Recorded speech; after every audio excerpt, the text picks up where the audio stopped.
vaut mieux faire la remarque au début de la conférence qu'à la fin.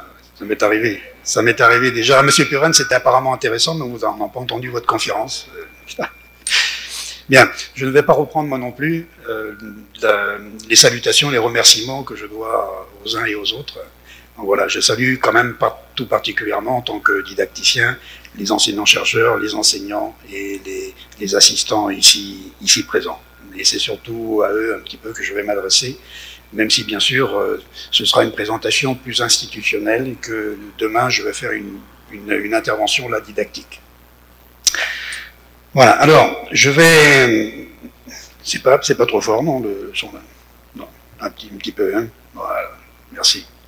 Bon, j'ai une petite explication à vous donner pour cet appareil un peu bizarre que j'ai sur le nez, qui s'appelle un binocle. Donc il y a monocle, puis ça fait binocle. C'est que hier, je me suis retrouvé sous la pluie de São Paulo, et en courant me réfugier, j'ai glissé sur une plaque de gazon. Donc je me suis relevé sans problème, et en arrivant à l'hôtel, lorsque j'ai voulu nettoyer mes verres de lunettes, eh bien, les 2 verres avaient disparu.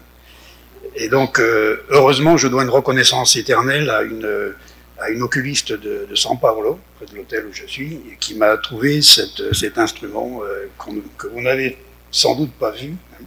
Je tenais à... Bon, si je n'avais pas sur le nez, je serais obligé de lire mes diapositives du fond là-bas, ça n'aurait pas été génial. Voilà.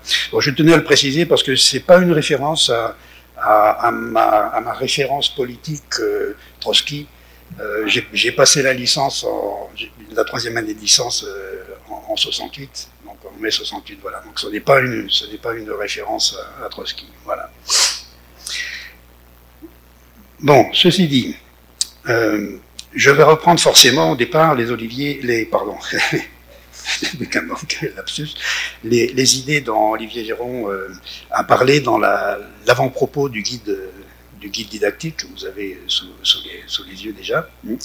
Mais je vais reprendre un petit peu la métaphore du frein linguistique qu'il a utilisé. Et je dirais que la spécificité du projet FranMob, c'est de faire jouer à la fois la motivation à l'apprentissage du français et la motivation à la mobilité académique, et de les faire jouer en quelque sorte en synergie. Parce que certains sont peut-être plus intéressés par le français, d'autres plus intéressés pour la mobilité. Et donc, ça permet, si vous voulez, de contenter un peu tout le monde, de jouer encore une fois la synergie entre 2 types de motivation. Je reviendrai sur cette histoire de motivation parce que la motivation, FranMob croise en quelque sorte ces 2 types de motivation qui peuvent exister plus ou moins fortement chez les étudiants. La motivation à aller voir un autre pays, à compléter la formation académique, à compléter sa formation professionnelle, d'une part, et la motivation à l'apprentissage du français, à la découverte de la culture française. Je vais dire beaucoup de bien de FranMob, et avec d'autant plus de vraie modestie que je ne suis pas à l'origine de la conception du projet. Le projet était déjà conçu et bien conçu avant que Adriana d'Aventure, ici présente et consentante, j'espère, me sollicite pour accompagner ce projet. Et j'ai accepté immédiatement, malgré mon âge et mes occupations par ailleurs, parce que j'ai senti tout de suite l'intérêt de ce type de projet, qui est une excellente forme très originale et très, je crois, très riche de mise en œuvre de cette perspective actionnelle et de sa pédagogie de référence qui est la pédagogie de projet. La perspective actionnelle était déjà citée comme référence dès le départ du projet FranMob. Vraie modestie aussi parce que le projet de PRISA FranMob, donc le projet de recherche-action en coordination avec les expérimentateurs de FranMob était déjà lancé. Donc je n'ai fait que reprendre et accompagner, disons, la suite de ce projet, mais encore une fois avec beaucoup de plaisir. Ce qui m'intéressait aussi dans ce projet, c'était le fait que c'était différent à la fois du FOS et du FOU, français sur objectif spécifique, français sur objectif universitaire, que l'on connaît par ailleurs. Et ce qui m'intéressait, c'était que ce soit différent. FranMob, j'en parlerai beaucoup dans ma conférence de didactique demain, FranMob est structurellement, du point de vue didactique, différent des configurations du FOS et du FOU. Mais ça n'est pas en situation de rivalité, c'est en situation de complémentarité. Comme dirait M. de la Palisse, l'un des plus grands philosophes français, comme tout le monde sait, pour que ce soit complémentaire, il faut que ce soit différent.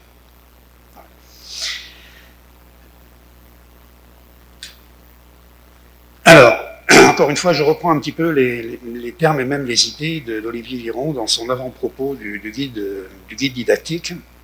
Le constat, c'est les suivants. Voilà. Certains étudiants se décident à postuler un projet de mobilité, mais trop tard, parce qu'ils n'ont pas fait la formation nécessaire auparavant. Et pour les autres, donc, j'ai avancé un petit peu par rapport à ce que je disais tout à l'heure. Pour les autres, ils avaient le choix entre un cours de français général et un cours de français de type fosse au fond, qui ont toutes leurs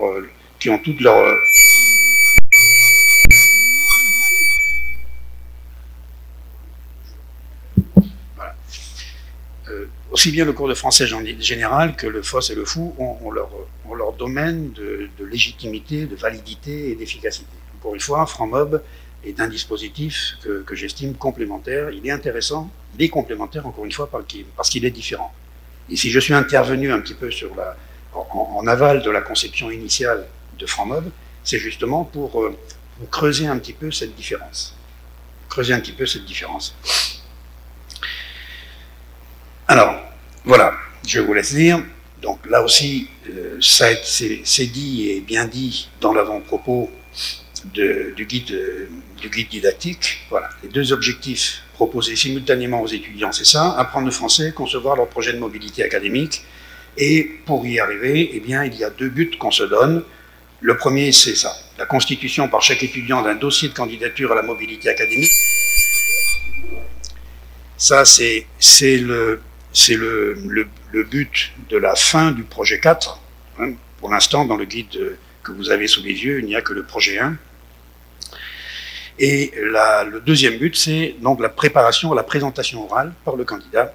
Une présentation argumentée, interactive avec la personne, qui va être différente sans doute suivant les universités, suivant les pays, la personne devant laquelle il va devoir présenter et défendre son projet de mobilité. Donc voilà, je reprends ici, par facilité, ce que Adrien Daventure et Hélène Ducré écrivent dans, cette fois-ci, la présentation institutionnelle de FranMob. Donc vous avez ce petit paragraphe qui vous donne la structure. Vous lisez sans problème depuis le fond, non? Ça va? Voilà, parfait.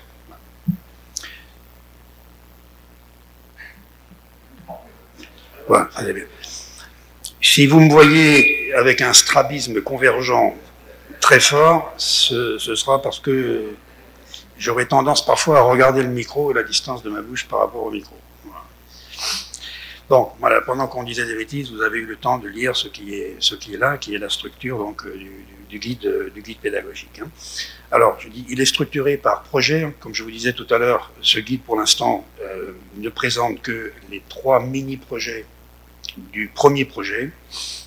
Dans le guide final qui sera publié, je crois, en décembre prochain, si je ne dis pas de bêtises, Adriana, c'est ça, non, hein, pour décembre prochain, on va compléter ce guide, mais pas avec la totalité des séquences, et j'en parlerai, c'est volontaire, parce que en fait, ce guide-là n'est pas un guide de manuel, et donc s'il y a un appel que j'ai à faire aujourd'hui auprès des enseignants et des assistants FranMob, c'est vraiment de s'approprier eux-mêmes la démarche FranMob, qui est une démarche de projet. Et on a proposé pour le premier projet, en termes d'amorce un peu, vous savez, amorcer la pompe, vous connaissez l'expression en français, donc on a proposé la totalité des séquences du projet 1, mais on ne présentera ensuite que pour le projet 2, le mini-projet 1, le projet, c'était une expérience. Le projet 3, ce sera avec le mini projet 2, et le projet 4 avec le mini projet 3. J'y suis arrivé, vous voyez. Bon. Donc vous avez ici la définition, le titre de chacun des projets, des 4 grands projets. Donc, okay. Et donc c'est à la fin de ce projet 4, comme on l'a vu tout à l'heure, que devront être obtenus les objectifs et les buts correspondants que je présentais donc dans une diapositive antérieure. Alors, la structure, c'est donc 4 projets, et ensuite, dans chaque projet, il y a 3 mini-projets. La notion de mini-projet, c'est moi qui l'ai introduite, c'était appelé module au départ. J'ai introduit la notion de mini-projet parce que c'est un concept que j'ai pas inventé, bien entendu. Dans les entreprises, on parle de micro-projet ou de mini-projet. Je l'ai pris des entreprises tout simplement parce que les projets sont des opérations complexes. Or, on commence immédiatement avec des apprenants débutants, on commence directement à travailler en projet.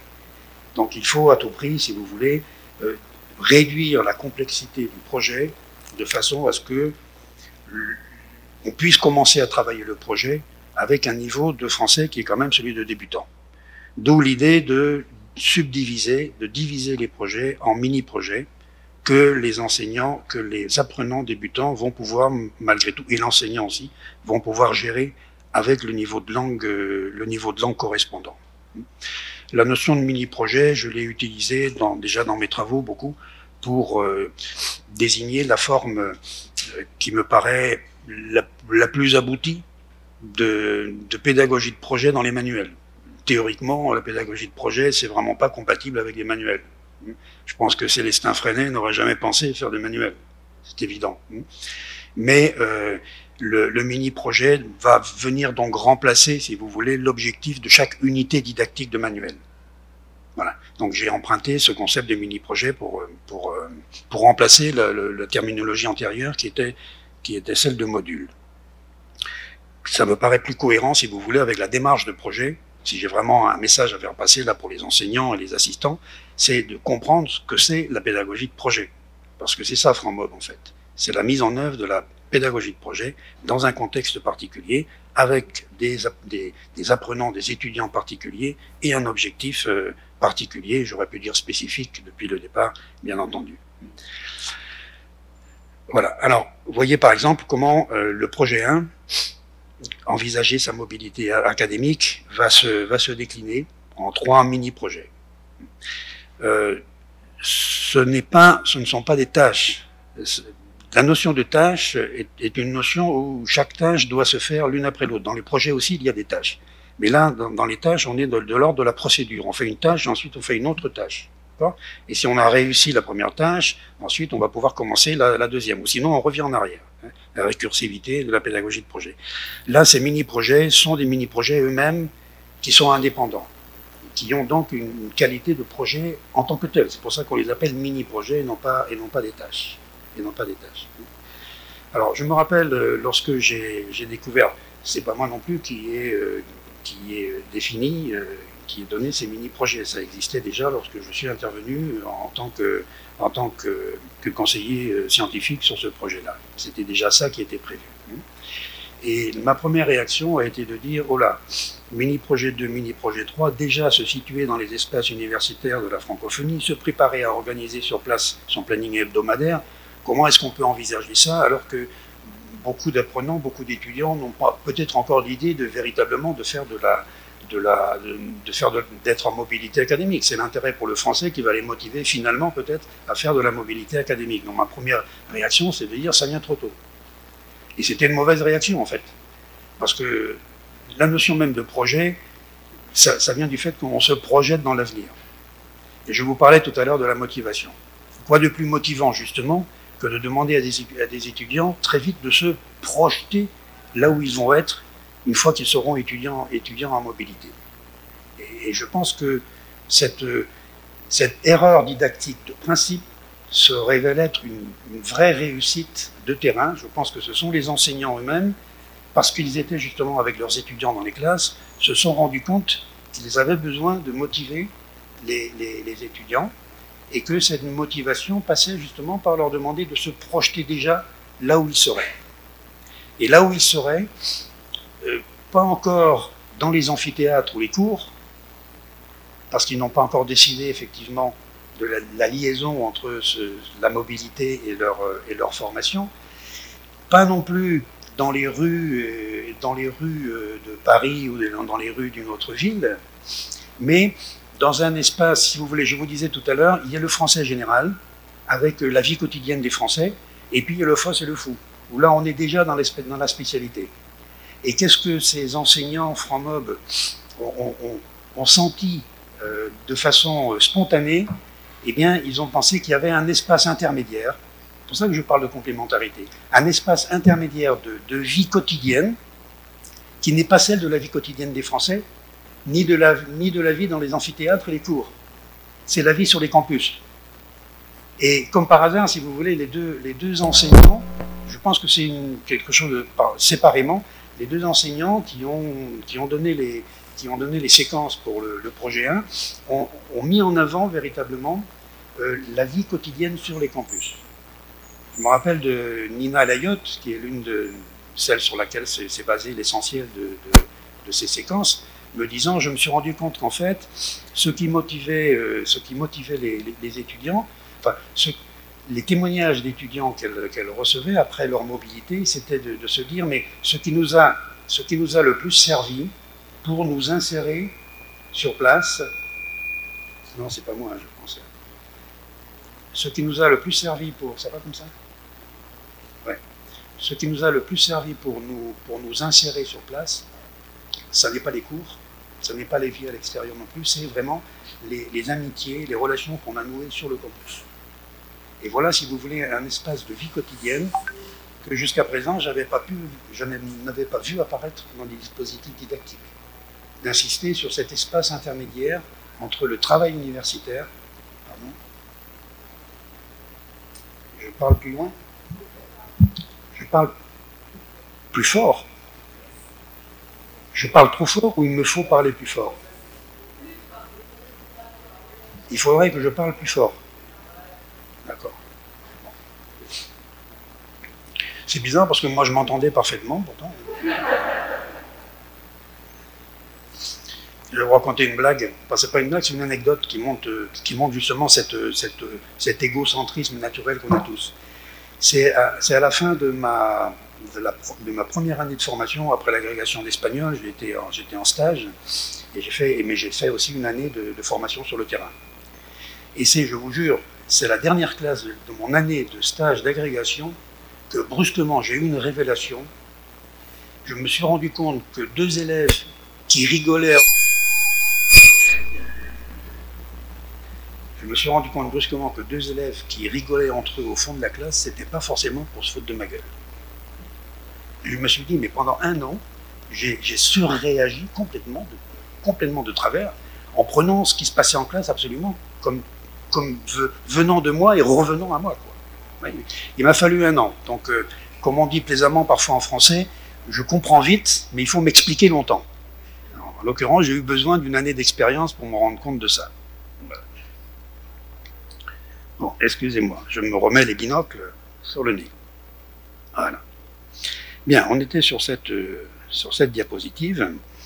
Et donc voilà, il y a un référentiel franc-mob. D'ailleurs, je me rappelle, lorsque Adriana m'a présenté franc-mob, c'était vraiment la grande idée, c'est le référentiel franc-mob. C'était l'expression, moi j'ai plutôt tendance maintenant à parler de démarche franc-mob. Le référentiel étant un outil au service de la démarche, hein, démarche de projet franc-mob. Donc, mais il y a un référentiel franc-mob qui est assez original lui aussi, et encore une fois, c'est pas moi qui l'ai inventé, il a émergé du terrain. Si vous voulez, cette notion d'émergence, elle est centrale. Et tout à l'heure, je vous disais que franc-mob était complémentaire par rapport au FOSS et au FOU. Le FOSS et le FOU travaillent beaucoup sur l'idée d'analyse préalable des besoins langagiers. La grande différence avec franc-mob, c'est que franc-mob travaille à partir des besoins émergents. Les besoins qui vont émerger en classe à partir de la documentation apportée par l'enseignant et surtout, le plus vite et le plus souvent possible, apportée par les étudiants eux-mêmes. Et c'est donc les besoins d'exploitation des documents apportés par les étudiants, c'est à partir de ces besoins-là que l'enseignant va faire son travail de spécialiste de langue culture. C'est-à-dire qu'il va guider, aider, accompagner les étudiants pour exploiter, d'un point de vue langagier et culturel, les documents qu'ils auront eux-mêmes apportés.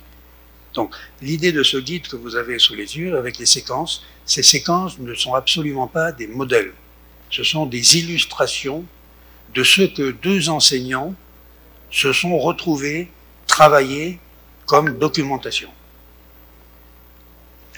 Donc, le référentiel, il est fait par mini-projets, parce que comme je vous disais tout à l'heure, il n'y a pas que le grand projet final, avec les objectifs et les buts terminaux, il y a à chaque fois 4 projets, et à l'intérieur de chaque projet, il y a des mini-projets, qui sont peut-être mini, mais qui sont projets, comme dirait aussi M. de la Palisse, qui ont leur qualité de démarche de projet à part entière.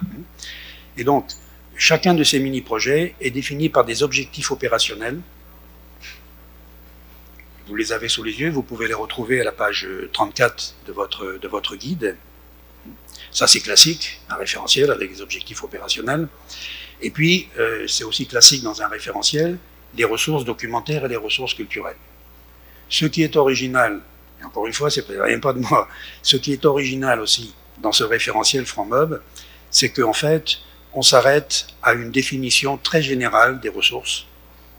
Il n'y a pas le titre de tel ou tel document, comme on peut trouver dans le tableau des contenus des unités didactiques d'un manuel. À chaque fois, ce sont des types des genres de documents, comme on dit, une analyse du discours. Hein. Voilà. Des sites internet, des types d'informations. Ouais. Pourquoi est-ce qu'on se contente de ces appellations, on va dire, génériques, de genre de documents? Tout simplement parce qu'on ne veut pas préorienter le travail des assistants, ni le travail des étudiants, et surtout pas le travail des étudiants qui va être celui de rechercher les ressources et éventuellement même, au fur et à mesure qu'ils acquerront de l'autonomisation, proposer des formes d'exploitation des documents qu'ils apporteront eux-mêmes. C'est ça la montée en autonomie, apporter des documents et même être capable de dire, ben voilà, on a trouvé ce document-là parce que là-dedans, il y a telle et telle donnée culturelle qui nous intéresse ou qui m'intéresse moi pour mon projet, ou telle donnée linguistique, j'ai pas très bien compris comment ça marche le passé composé, j'ai trouvé un texte qui m'intéresse en termes de contenu, puis il y a plein de passés composés dedans, tiens, on va pouvoir travailler là-dessus. Voilà. Et puis ensuite, il y a les ressources d'engagières. Mais ces ressources d'engagières, encore une fois, ce sont les besoins qui ont émergé de la manière, qui ont émergé des documents qui eux-mêmes ont été recherchés pour travailler les objectifs opérationnels. Lesquels objectifs opérationnels? Merci Monsieur de la Palisse encore une fois, ce sont des données qui permettent d'opérationnaliser la réalisation du mini-projet. Mais je mets en garde dans le guide d'ailleurs clairement là-dessus, vous n'arrivez. Il ne faudrait surtout pas considérer qu'en compilant ces ressources langagières, vous avez le programme linguistique de FranMob. Il n'y a pas de programme linguistique dans FranMob. Il n'y a pas de programme linguistique. Je le répète, pour que ça rentre. J'aurais voulu faire un petit truc de micro en plus, là, mais là, il ne veut pas siffler au moment où j'aurais voulu, vous voyez, pour marquer le... Il n'y a pas de programme linguistique. Encore une fois, les besoins linguistiques vont émerger de la recherche et de la documentation par les étudiants et par les enseignants. Mais c'est la logique même des projets. Quand on réalise un projet, qu'est-ce qu'on fait? Eh bien, on constitue un dossier documentaire. C'est vraiment l'élément fondamental. Et comme je le dis quelque part dans le guide, c'est sur la documentation justement que les enseignants et les apprenants vont pouvoir effectivement tester le niveau d'autonomie auquel les apprenants sont arrivés. Combien d'apprenants ont proposé combien de documents pendant la semaine de cours ou pendant le mois de cours. Ça, c'est vraiment un test très simple en termes d'aboutissement de ce processus d'autonomisation des apprenants.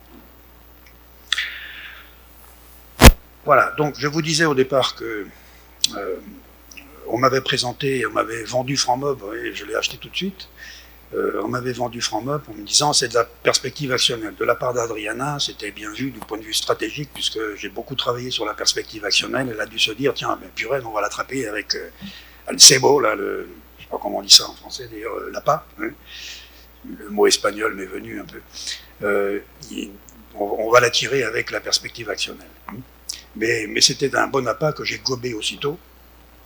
Et elle m'a sorti de l'eau tout de suite, la pêcheuse.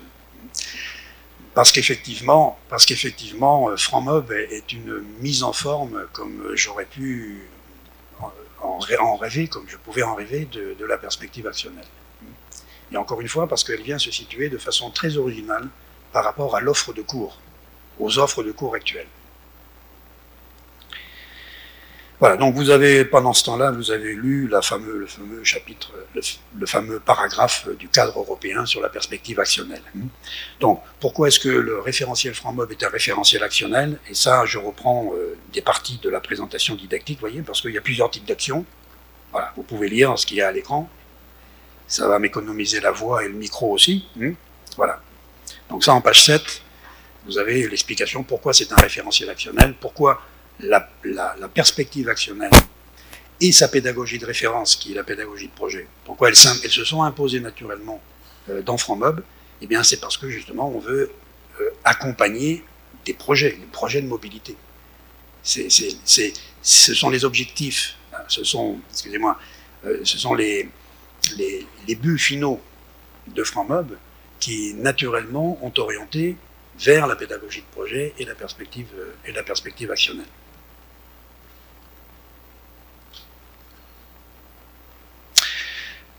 Voilà, alors, je suis invité depuis quelques années déjà, dans un certain nombre d'universités, beaucoup en Amérique latine, Amérique centrale, et beaucoup aussi au Maghreb, mais j'ai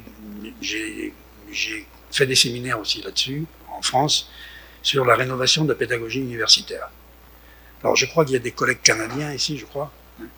Il existe une association de chercheurs en pédagogie universitaire, l'association des chercheurs en pédagogie, je ne me rappelle plus du titre exactement, enfin ce sont les Canadiens qui sont des grands spécialistes de la pédagogie avec les Belges devant l'éternel.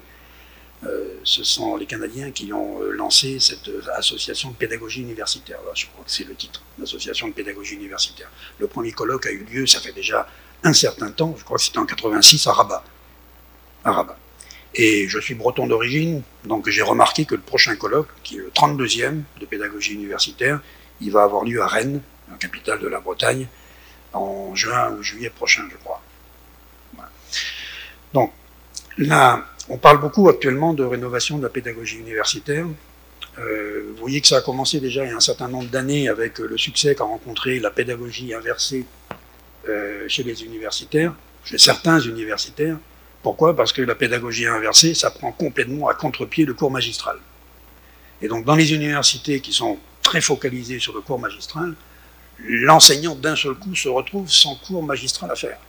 Donc si vous voulez, ça lui bouscule complètement son dispositif didactique ou pédagogique, et donc il est obligé de le reconfigurer complètement. Donc le premier article que j'ai écrit sur la pédagogie inversée a été très, très positif, parce qu'à l'époque, il était pour l'enseignement universitaire. Depuis, j'ai écrit beaucoup d'articles pour critiquer la pédagogie inversée dans l'enseignement des langues en général, et dans l'enseignement du collège et même du primaire en particulier.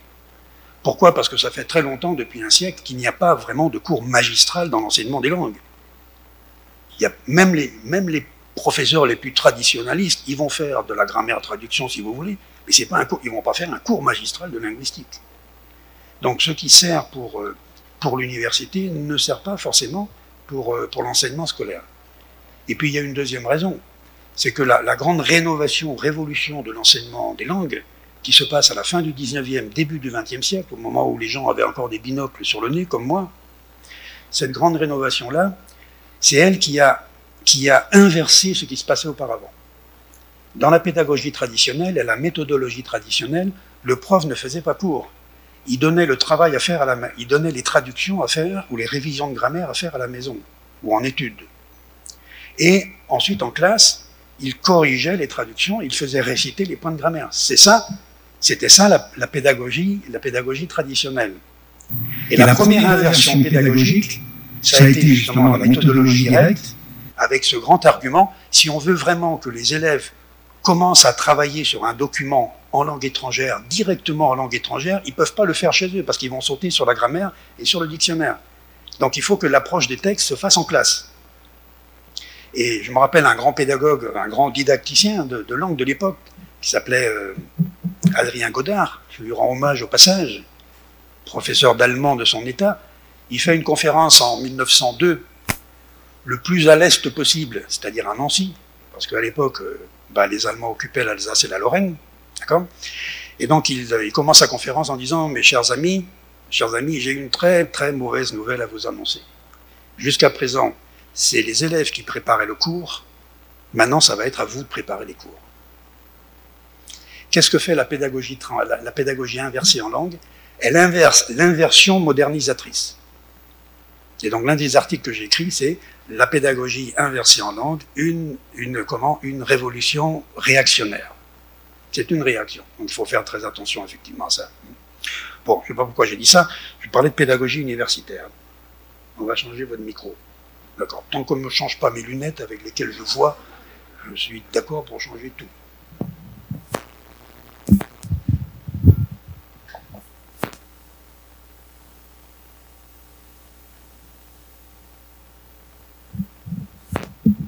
Ça marche mieux, comme ça? Il faut que je parle près, non? Vous m'entendez au fond, là, comme ça? Ok.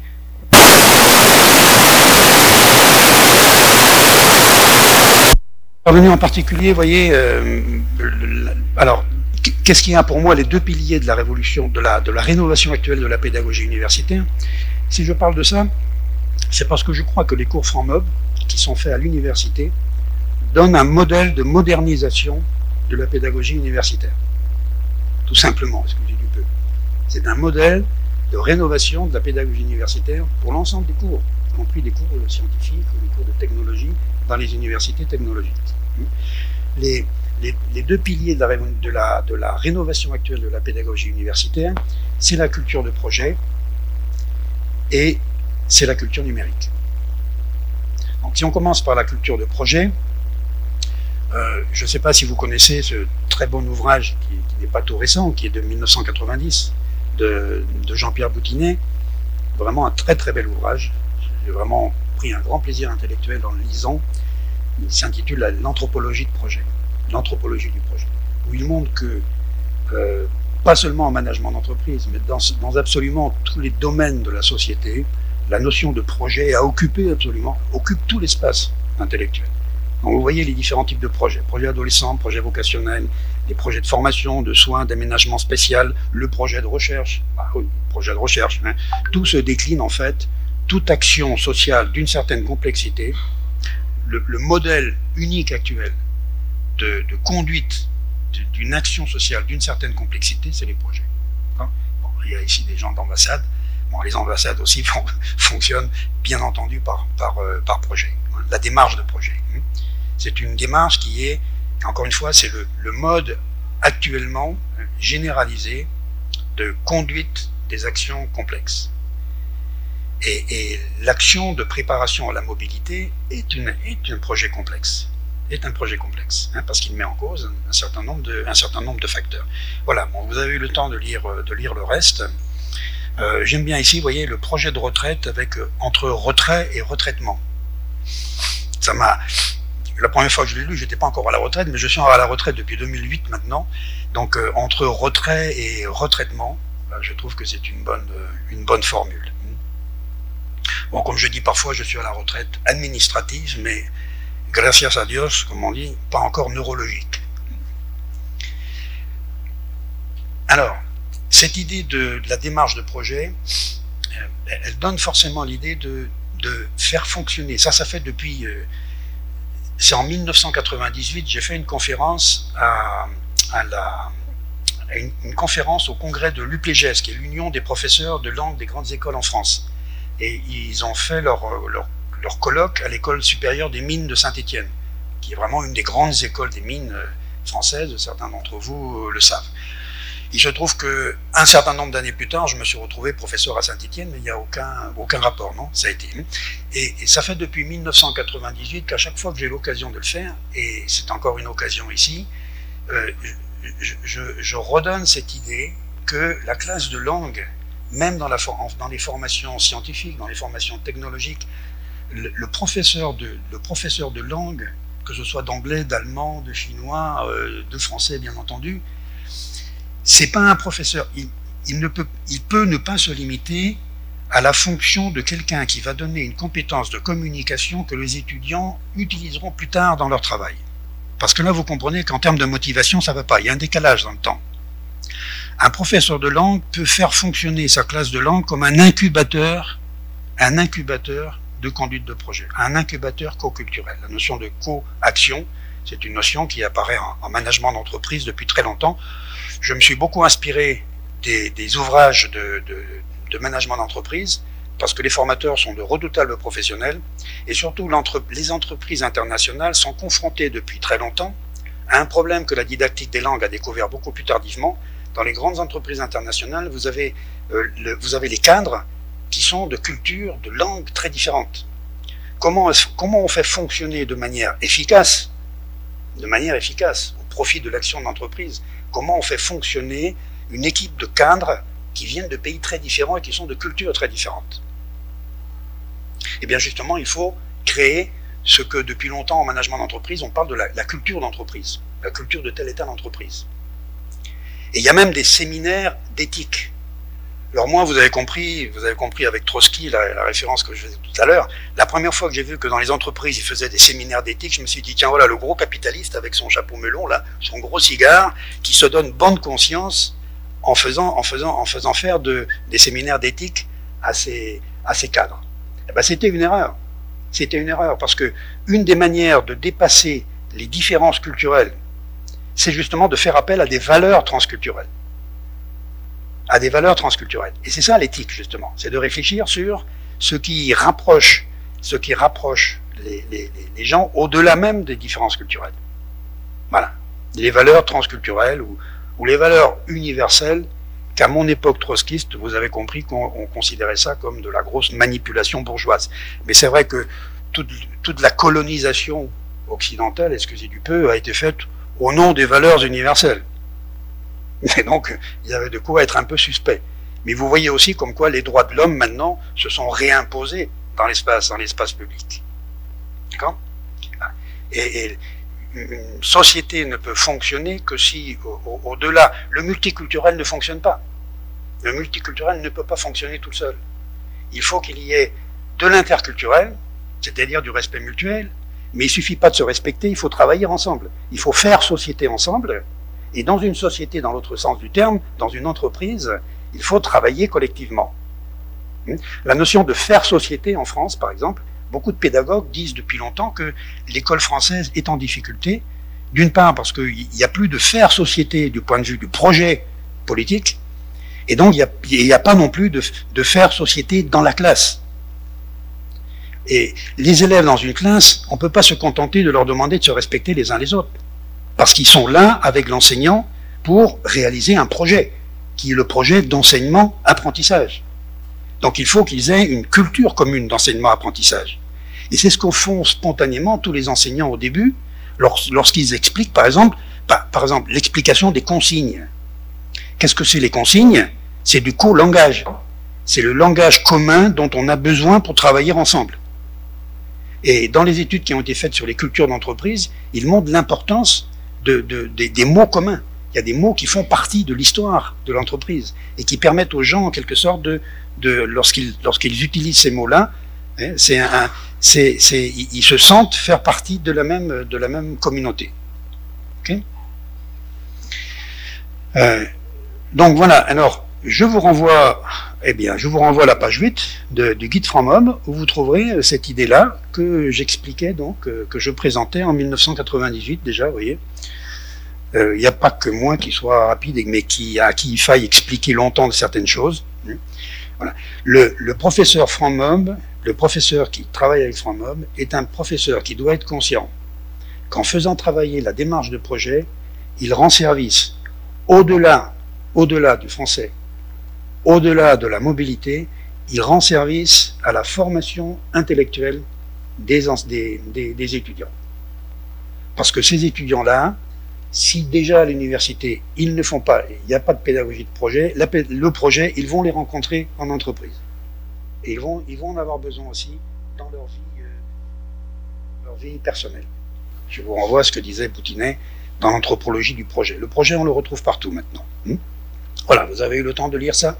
Voilà, si vous voulez, des choses qu'on rencontre constamment quand on fait classe de langue étrangère. Or ça renvoie à des compétences qui sont transversales, dont quelqu'un a besoin aussi bien pour sa vie citoyenne que pour sa vie personnelle ou que pour sa vie professionnelle. Encore une fois, oui, il faut que je remette devant. Merci. Boum, allez, un petit coup de Trotsky là. Alors, j'explique tout ça, enfin un petit peu rapidement. Je l'explique dans la séquence, les objectifs opérationnels de la séquence 0, mais très rapidement. Hein, vous voyez, dans la séquence 0, hop, qu'est-ce qui se passe là? Tiens, normalement, j'aurais dû avoir un petit carré rouge qui entoure quoi? Le troisième paragraphe. Réaliser les activités demandées dans le cadre du travail personnel hors classe. Ah pardon, c'est autre chose ça. Ce n'est plus le projet. Je passe à l'autre élément de la culture, de la rénovation des universités maintenant dans le monde. Il y a la culture de projet, j'en ai parlé. Le deuxième élément, je vous renvoie, c'était la culture numérique. La culture numérique. Il se trouve aussi que FranMob, pour des raisons contextuelles, les cours de FranMob jusqu'à présent ont dû se réaliser en distanciel. Ils ont dû se réaliser à distance. Alors vous vous rendez compte l'intensité du recours dans le cadre de la pédagogie de projet, avec la position centrale de la documentation, et de la documentation recherchée, proposée, travaillée par les étudiants eux-mêmes. Vous vous rendez compte de l'importance justement du numérique. Sans parler bien sûr des regroupements, des classes à distance. Je ne parle pas de ça. Mais particulièrement dans le cadre de la mise en œuvre de la pédagogie de projet, si on est dans le distanciel, le numérique va prendre une importance énorme, et ça je vais le montrer de façon concrète. Excusez-moi, je fais les choses un petit peu en désordre. Je vous parlais de la classe comme incubateur co-culturel. Donc, FranMob, l'objectif au départ, c'est toujours la mobilité académique. Mais un enseignant FranMob doit savoir aussi qu'il travaille sur la mobilité interculturelle et la mobilité culturelle de ses étudiants. Pourquoi? Parce qu'il les fait travailler en régime d'autonomisation et de responsabilisation maximale. Ce sont les deux concepts cadres de la pédagogie de projet. Les deux finalités de la pédagogie de projet, c'est l'autonomisation et la responsabilisation, les deux allant de pair. On ne peut pas responsabiliser les gens en étant directif. Mais on ne peut pas non plus. Mais l'autonomie se paye du coup de la responsabilité et de la responsabilisation. Hein, les deux concepts interreliés, responsabilisation et autonomisation. Bon, ça, les pédagogues le disent depuis longtemps, hein, c'est pas une invention de ma part. Hein. Donc voilà, FranMob, c'est aussi un programme de mobilité intellectuelle et culturelle, qui peut être encore une fois un modèle pour l'ensemble de la pédagogie universitaire. Alors carrément, on m'a coupé, non, ça y est, c'est bon. Voilà. Donc la culture de projet, et je arrive maintenant à la culture numérique. Ah oui, c'est là. On retrouve la séquence 0 avec mon petit carré rouge, d'accord? On retrouve donc cette idée que les séquences FranMob que vous allez lire dans votre guide didactique, j'expliquerai dans ma conférence de demain pourquoi guide didactique et non pas guide pédagogique. Mais non, allez, j'ai dit que j'expliquais demain, donc je ne vais pas le faire maintenant. Voilà. Donc voilà, l'importance du numérique. Et donc, voilà un exemple. Je vous disais qu'on m'invite un peu partout. Heureusement que c'est à distance. La dernière intervention que j'ai faite sur la rénovation de la pédagogie universitaire, c'était pour l'université d'Hidalgo, au Mexique, qui avait lancé un grandiose colloque sur l'éducation 4.0. Quand j'ai lu le titre de 4.0, je me suis dit, je ne vais pas accepter, parce que moi j'en suis toujours à 2.0, quoi. Il y a quelques exemples en France. Par exemple, il y a des lycées 3.0 dans l'Est de la France. Et puis, il y a eu un colloque des présidents d'universités en France, il y a quelques années, dont le titre était l'université 3.0. Et moi, j'avais jamais entendu parler de l'université 4.0. Je me dis, j'ai un retard à l'allumage quelque part, là, je ne me suis pas... Bon, ce que je dis dans ma conférence, c'est que vraiment, l'université 4.0, c'est du pipeau, quoi, parce que j'ai vu des définitions du 3.0 et du 4.0, et c'était exactement la même chose. La seule différence, peut-être, c'est l'appel à l'intelligence artificielle. L'intelligence artificielle pour la traduction automatique d'une part, et pour le suivi automatique des productions des élèves d'autre part. Mais les spécialistes eux-mêmes de l'intelligence artificielle disent qu'on est très loin d'être arrivé à vraiment une qualité opérationnelle de l'intelligence artificielle dans le suivi des élèves. En traduction, ça commence à devenir impressionnant. Je ne sais pas si vous connaissez DeepL Translator, par exemple. C'est impressionnant comme qualité. Depuis, je traduis, bon, je me fais corriger quand même par un collègue turc enseignant d'anglais à l'université d'Izmir, qui est devenu fan de mes travaux. Donc on échange, quoi. Je lui relis tout ce qu'il écrit sur la perspective actionnelle. Il est devenu le spécialiste turc de la perspective actionnelle, mais en échange, il me révise toutes les traductions anglaises de mes articles. Voilà. Donc voilà, pourquoi je parlais de ça? Eh bien, l'éducation 4.0. Alors, je vous disais l'importance du numérique pour le travail à distance. Je fais souvent référence à cet ouvrage de l'UNESCO, enfin, édité par l'UNESCO, publié en 2008. Il a été publié en anglais et en français, à ma connaissance, ni en espagnol, ni en portugais, hasta la fecha, non. Mais peut-être que ça a été fait depuis. Alors voilà, il y a dans une annexe,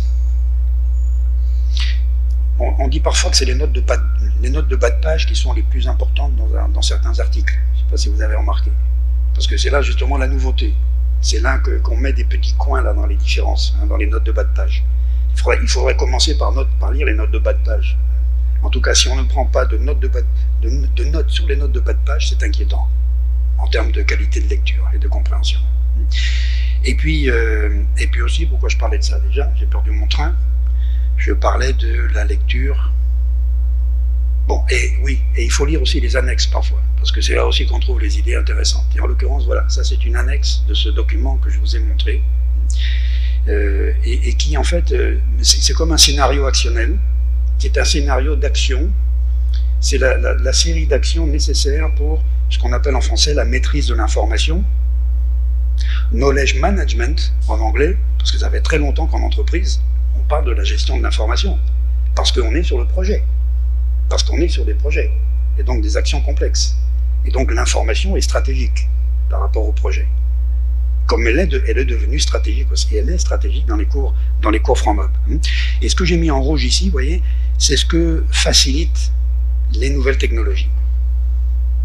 Alors on peut focaliser sur le rouge en disant « Oh là là, c'est super !» Mais il faut aussi savoir raison garder et lire ce qu'il y a en bleu, qui est tout ce que le numérique ne permet pas de faire. Ne permet pas de faire.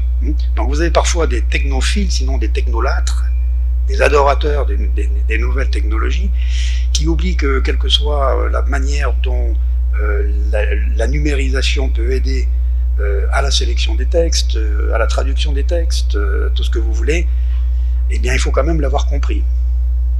Et ça, c'est pas l'intelligence artificielle qui le fait, c'est l'intelligence du lecteur. C'est une des choses que j'ai dû dire là, pendant ma conférence 4.0.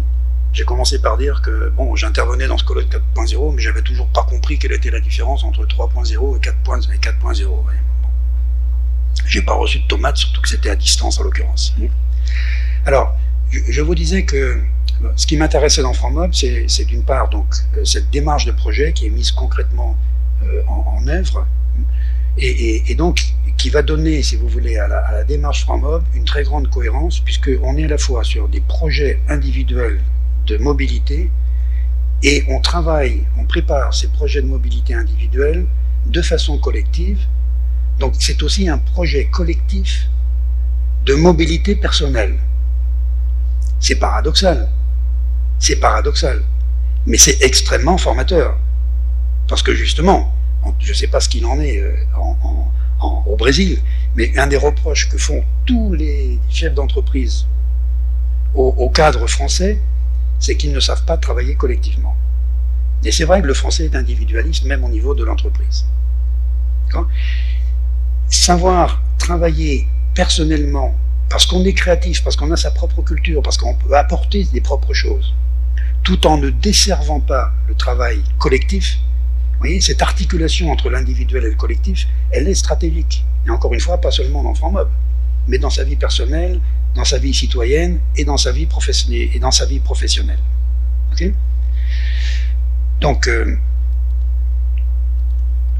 alors, ce qui m'intéresse aussi dans FranMob, ce qui m'a intéressé, lorsque j'ai lu le projet, j'ai vu tout de suite comment ça faisait exactement la même chose que la pédagogie inversée à l'université. L'effet FranMob est un effet d'inversion, de la pédagogie traditionnelle ou de la méthodologie traditionnelle dans l'enseignement des langues. Pas grammaire-traduction, disons de la pédagogie directive, l'enseignant qui pilote, qui conduit en permanence. Donc ça, vous avez compris qu'on n'est pas du tout dans la perspective de la démarche de projet d'autonomisation et de responsabilisation des étudiants. Si le prof peut se contenter seulement de faire l'exploitation langagière, et culturelle des documents apportés par les étudiants, c'est ça qui est gagné. Et donc, une autre chose qui m'est apparue tout de suite dans le projet FranMob, c'est qu'encore une fois, comme je disais là, que ça bouleverse complètement le dispositif même de la classe communicative. Et c'est pour moi, ça a été l'intérêt de la perspective actionnelle. Mais ça fait déjà 20 ans que je travaille sur la perspective actionnelle, en répétant à qui veut bien l'entendre et le comprendre, que la perspective actionnelle, elle apporte quelque chose, une rupture décisive par rapport à ce qu'il y avait avant, non pas parce qu'elle s'oppose à l'approche communicative, mais parce qu'elle vient le compléter.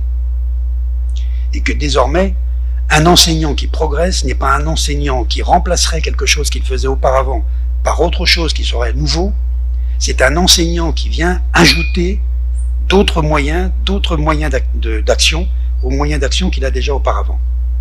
C'est ce qu'on appelle le paradigme d'addition-adéquation.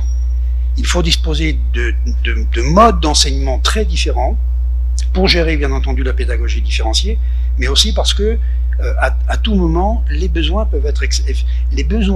vont être extrêmement différents et inattendus à partir du moment où on joue sur l'émergence des besoins. Vous pouvez les prévoir, vous, en faisant une analyse des besoins langagiers à l'avance. Mais si vous appliquez l'autonomisation, la responsabilisation des étudiants au niveau même des contenus de ce qu'ils apprennent, eh bien vous ne pouvez jouer que ce projet d'émergence des besoins langagiers de la part des étudiants eux-mêmes. Voilà monsieur, voilà madame, voilà le document qu'on a choisi, il nous paraît intéressant par rapport à ça, mais on a des problèmes de compréhension, on a des problèmes de ceci, de cela. Voilà, vous nous aidez à exploiter le document qu'on a choisi, parce qu'on l'a choisi, mais qu'on avait des raisons aussi de l'avoir choisi.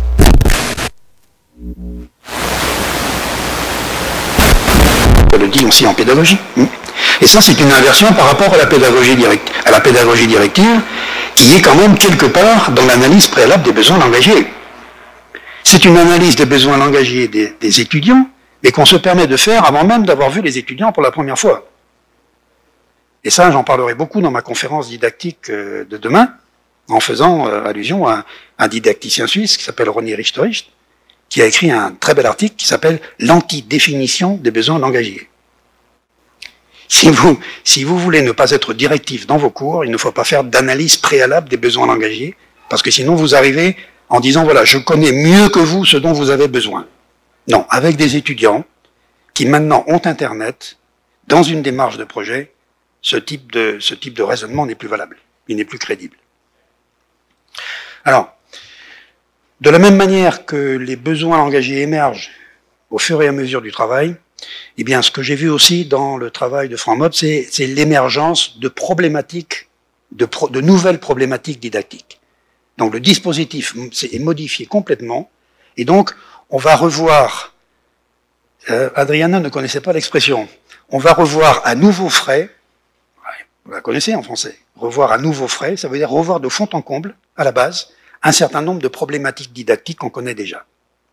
Et donc, ce que j'avais proposé à l'équipe PRISA FranMob, dès le départ, je leur avais proposé comme ça.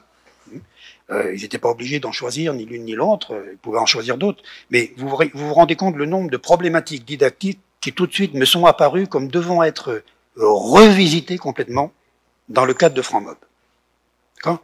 Donc FranMob aussi est un excellent dispositif de mobilité intellectuelle des chercheurs eux-mêmes. Il les amène à modifier un certain nombre de... ça les amène à voir, à apercevoir un certain nombre de manières différentes d'aborder des problématiques de recherche qui sont très connues. Tout ça, c'est très connu. Mais si on ne veut pas faire de la... Mais justement, si on travaille véritablement à partir des données de classe de FranMob, on peut ne pas faire de la compilation de tout ce qui a été écrit déjà. Il y a eu des tomes et des tomes qui ont été écrits sur toutes ces problématiques. Mais toutes ces problématiques se reposent, ou on peut se les reposer de manière différente lorsqu'on est dans le cadre de cours d'une classe, d'un cours FranMob. Voilà. Donc, mobilité académique pour les étudiants, mobilité intellectuelle et culturelle, j'en parlais à propos de la démarche de projet, et mobilité didactique aussi. Aussi bien les enseignants que les chercheurs ont l'occasion, avec FranMob, encore une fois, de faire quelque chose d'original, de différent, et qui va apporter véritablement des choses différentes, complémentaires peut-être, mais justement parce qu'elles sont différentes, qu'elles vont être complémentaires en didactique des langues. Je termine par cette idée que vous trouvez à la fin de ma présentation didactique dans le guide. Donc on est en page 13. Et je termine par cette idée parce que c'est, en bonne rhétorique, l'idée qui me semble la plus importante. Voilà. Au-delà du projet FranMob même, au-delà du projet de mobilité de chaque étudiant, il doit y avoir un projet d'auto-appropriation du cours par les étudiants eux-mêmes. C'est la raison pour laquelle, je vous disais au début de ma conférence, je crois qu'on ne va pas donner toutes les séquences de classe. Et que les séquences de classe qu'on a données et celles qu'on va donner encore, elles sont données à titre d'illustration de ce que certains enseignants ont été amenés à faire avec leurs étudiants en mettant en œuvre la démarche FranMob. Ce ne sont pas des exemples, surtout pas dans le sens d'exemplaires, de ce qui doit être fait.